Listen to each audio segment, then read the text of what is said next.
बढ़िबो कर्मचारी मानक दरमा और भत्ता 25 तारीख रे बड़ घोषणा आसिला बड़ भेटे। वीडियो को संपूर्ण देखंतु जहा द्वारा आपण संपूर्ण सूचना पाई परिबे एवं वीडियो को लाइक कर सहित चैनल को सब्सक्राइब करखंतु जहा फल आपण एई भली लेटेस्ट न्यूज भेटे सर्वप्रथम पाई परिबे। तो आसंतु संपूर्ण खबर उपरे नजर पकेबा। जहा सूचना रहिछि केंद्र सरकारक अधीन रे कार्य करथुबा लक्ष लक्ष कर्मचारी एवं पेंशनभोगी को नुआ वर्ष निराश हेबाको पड़िछि। समस्तक आशा थिला जनवरी 1 तारिख रु दरमा एवं पेंशन वृद्धि पाइबो। अष्टम वेतन कमिशन आधार रे दरमा बढ़िबो, किंतु नुआ वर्ष रे सेमिति किछि होई नाही। तेणु नुआ वर्ष रु लागू होई नाही अष्टम वेतन कमिशन। तेबे प्रश्न उठुछि काहेकि एथिरे विलंब हेउछि। केंद्र सरकार अष्टम वेतन कमिशन गठन करबाको मंजूरी देई साइछन्ति एवं जातीय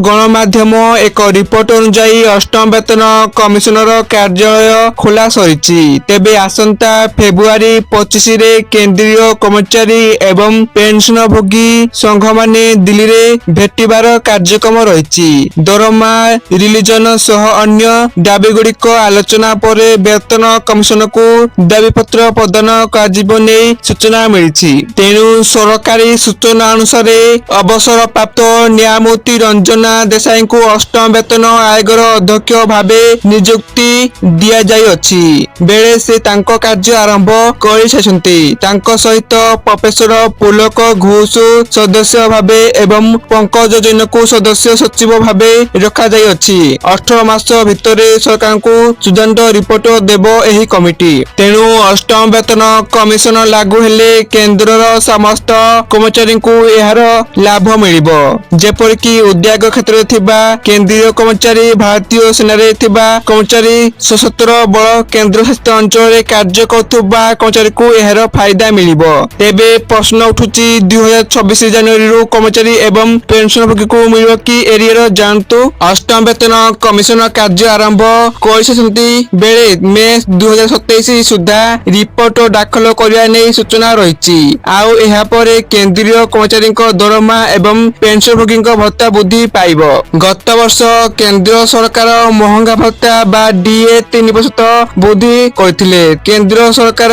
तेबे एआईसीपीआई रु आईडब्ल्यू 188.2 पाखापाखी रुहे। तेबे डीए रे 5% पर्यंत वृद्धि देखिବାକୁ मिल पारे। एवं अष्टम वेतन कमिशन लागू करिया पई राज्य सरकार, प्रतिरक्षा मंत्रालय, गृह मंत्रालय सह आलोचना आरंभ करछन्ति केंद्र सरकार।